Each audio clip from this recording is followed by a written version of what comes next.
The polymerase chain reaction, or PCR, is an alternative to cloning for isolating a DNA sequence.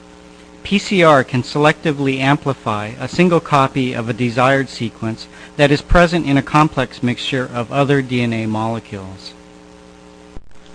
In this example, a mixture of genomic DNA molecules, shown as blue ribbons, contains the sequence we wish to amplify, called the target sequence, shown in green.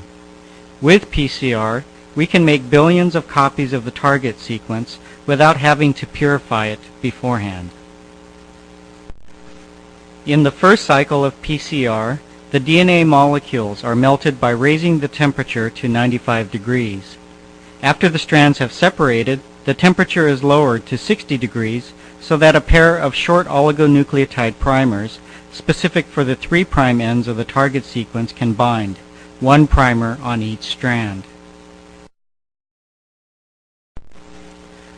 The primers then direct a DNA polymerase, called Taq, to synthesize the complementary DNA strands from free nucleotides.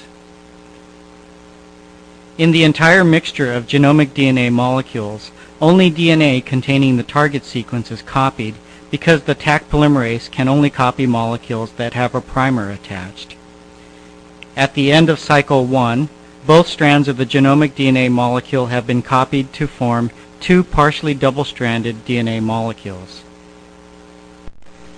In the next cycle, the same steps are repeated. DNA duplexes are again melted by heating to 95 degrees. Since Taq polymerase has the special property of being thermostable, it is not inactivated at this high temperature. The primers anneal to the target when the temperature is lowered, and the target strands are extended by the Taq polymerase.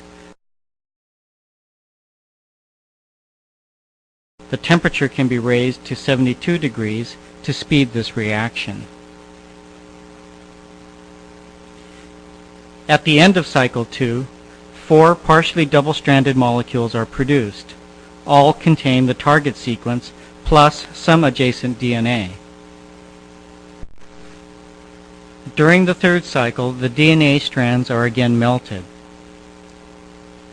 The primers hybridize to the target sequence, and the Taq polymerase synthesizes complementary DNA strands.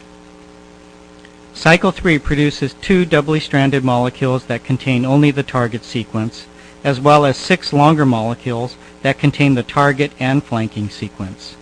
In subsequent cycles, the number of target sequence molecules will increase exponentially. At cycle 4, the DNA strands are melted, the primers anneal, and the DNA strands are copied as in the previous cycles.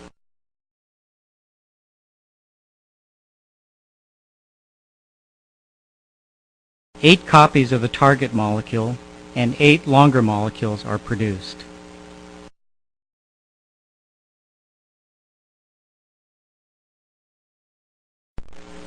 In cycle 5, the heating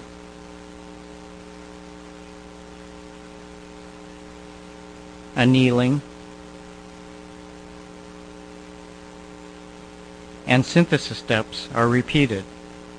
By the end of cycle 5, there are 22 target molecules and 10 longer ones.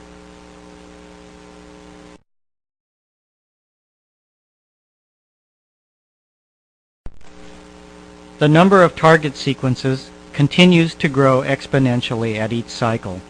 By the end of cycle 30, the target sequence has grown to more than 1 billion double-stranded target molecules, whereas there are only 60 copies of the longer DNA molecules. This means that the final product is virtually pure target sequence. Thus, like cloning, PCR selectively generates a large number of copies of a desired DNA sequence from the original mixture of DNA sequences.